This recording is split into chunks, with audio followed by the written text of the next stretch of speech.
Welcome to the Tech Egg. Don't get scrambled. Enjoy the video. In this video, I will explain how to learn Python on your own. First, focus on understanding the fundamental concepts like variables, data types, and control flow. Next, set up your development environment, perhaps using an integrated development environment or a simple text editor. Then, immediately start coding small projects, even if they are just basic scripts. This hands-on approach is crucial for solidifying your knowledge and building practical skills from day one. To truly master Python, consistent practice is key. Dedicate at least 30 minutes each day to coding, even if it's just reviewing concepts or solving a small problem. Challenge yourself with diverse projects, moving from simple scripts to more complex applications. This helps you apply what you've learned in different contexts. Also, engage with online communities.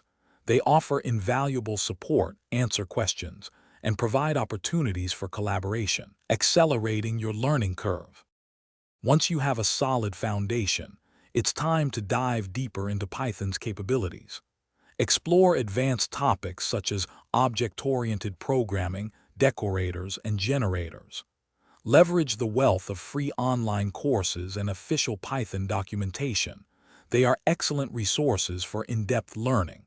For practical experience, consider contributing to open-source projects. This not only enhances your coding skills, but also exposes you to professional development workflows and best practices. Continuous learning is vital in the world of programming. Build a robust portfolio showcasing your completed projects. This demonstrates your abilities to potential employers or collaborators. Always stay updated with the latest Python libraries, frameworks, and language features to remain competitive. Remember to check the description for a link to those fantastic leak-proof meal prep containers and other great deals. Keep experimenting with new ideas, and never stop refining your coding techniques to ensure ongoing growth and success. Thanks for watching. Consider subscribing if I helped unscramble your problems.